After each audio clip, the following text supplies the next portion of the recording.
What's good, YouTube? Rjwatts back with another video for you guys, and we are going to be talking about NBA 2K25. However, we're gonna go through NBA 2K25's MyTeam modes and etc. and talk about what we think should be implemented into NBA 2K26. Without further ado, make sure you hit the like, subscribe, and comment. If you do subscribe, hit the notification bell so when we do drop our videos, you guys get to see it firsthand and get to comment first. I'm gonna start putting in either questions or first person that comment in my videos. So if you're one of those people, you get to be in my next video as well. But let's go ahead and get into it. All right, so we are at the NBA 2K25 MyTeam screen.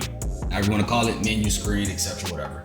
So obviously, we know how straightforward this can be, from the what's new to the home, to play, to the market, manage options, right? So we're looking at the home screen here, and obviously looking at the challenges, it's pretty straightforward, which was very accessible this year with having, challenge, festival challenges, or, pretty much event challenges to Spotlight Sim challenges.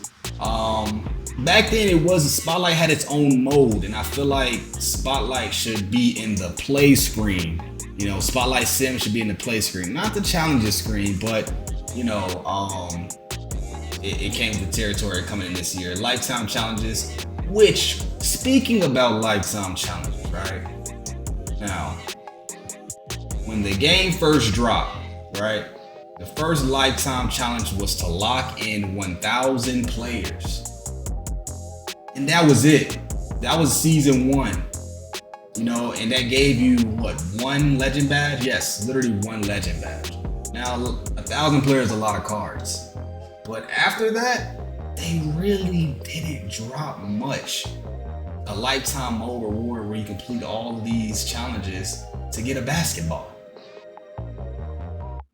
Earn stars. Evo 4 stars, you get MyTeam welcome packs. Obviously, the biggest one, right? If you get Go Tatum, and to get Go Tatum, you had to complete the MyTeam rep and get all the way to Dark Matter. So, actually, I apologize. Not Dark Matter. Dark Matter. You had to get to Dark Matter. That was the only way to get Go Tatum. And if you're playing this every day, all day and night, some people got it. I've seen a decent amount of people have it, but I just could not.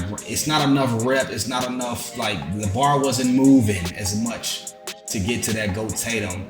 And about time you got to Go Tatum, you're pretty much already battling out the top of the top cards that's closer to GOAT cards anyway. So when the first person got that card was horrible. They had to update the GOAT Tatum card, which made that kind of not worth it. So this is what I go into, meaning that certain stuff does not need to be here. What happened to the token reward system? Bring back them tokens, man. Bring back the tokens. If you guys remember back in the day, the token reward system where you collect the gold tokens, you go into the market, they had an actual token market to get players. Bring that back. We want to see that, because I have so many unopened packs that I don't use, don't need, and it's pointless to open over the top badges. And it's like there's no need for it. I don't know. I've been thinking about this. Maybe it's just me. I kind of want contracts back, because that did give a little bit of more to sell. Selling them contracts. I don't know about y'all. I know there was a big thing about complaining about contracts, but if you got that diamond contract on y'all players, you legit straight.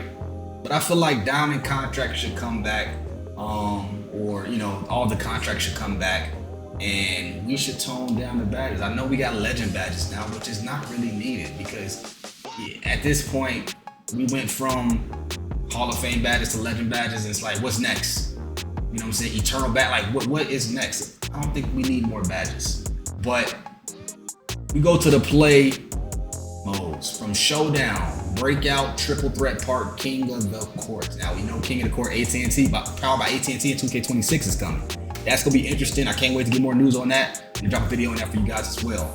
salary cap domination, which always top of the line for the grinders that play the domination to get that card, you know what I'm saying, the best of the best, which I might get into this year to go ahead and knock out domination. I always don't have the patience to do it, but just to stream the quality content for you guys and get content out for you guys, I might go ahead and just do that.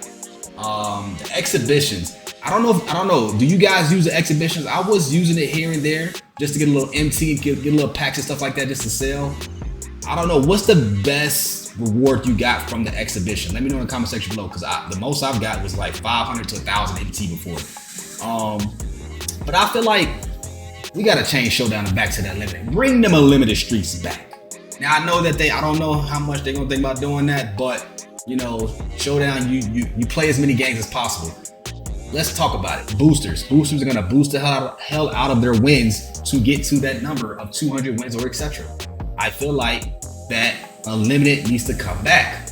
Let's go ahead and play, let's just say hypothetically 12 games, you know what I'm saying, win straight 12 games. Or, you know, I get how the reward system is as far as in tiers. You get up to the certain tier, you move on to the next one. By the end of the week, you get to go ahead and claim whatever tier you had, you know what I'm saying, whatever tier package you want to do.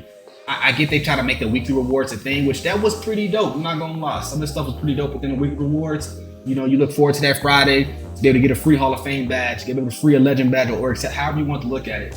I feel like that did solidify certain things with the weekly rewards. But I feel like that unlimited needs to come back. That 12-0 system. I think that maybe the 12-0 system they stayed away from it is because it's fast, it's easy accessible, right?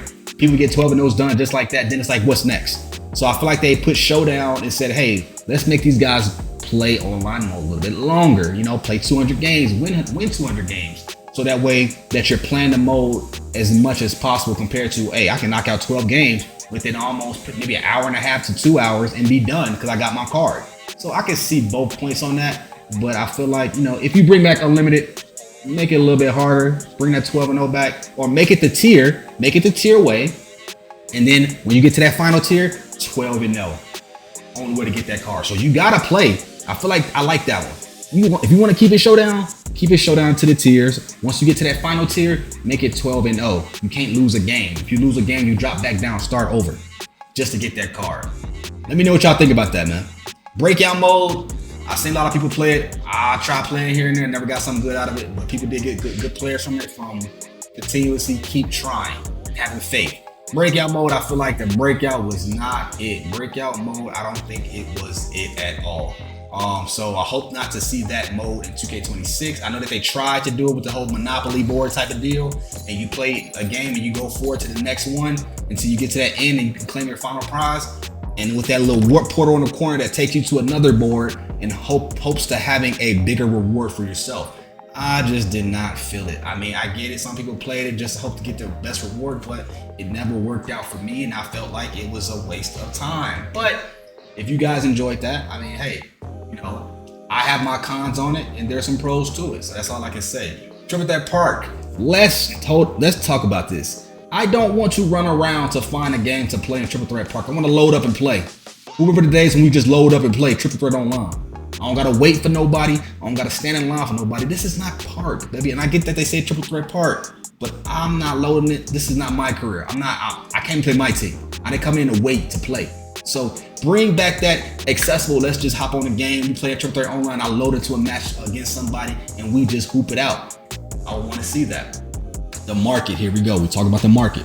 Now with the market, you got the pack market, auction house, the exchange, VC and locker codes. Now, the exchange was a huge thing that I've noticed that you got some great players from. I feel like the exchange, exchange has always been the thing, but I feel like the exchange was pretty good this year, especially if you found out ways to make more MT, which a lot of people did find ways within the events to make more MT by getting the shoe cards and the badge cards and just sell them, quick sell them, which that takes a lot of patience and time. But if you have that time to make that MT, hey, kudos to you. But at the same time, the exchange was a good idea. I definitely can say hope to see it in 2K26. But as far as in the games played for certain cards, it was crazy. I mean, obviously opening packs gets your success rate to get certain cards, right? But make it more accessible to the ones that don't want to spend money. You know, I want to see you be able to get these cards within a week or maybe within 4 days, 3 days, who knows? But obviously the winner goes to the people that spends the most money. We know this, right? Auction house, bring the auction house back. Don't take it away. I like how they've been on top of their game with the auction house. However, that escrow, we got to talk about the escrow.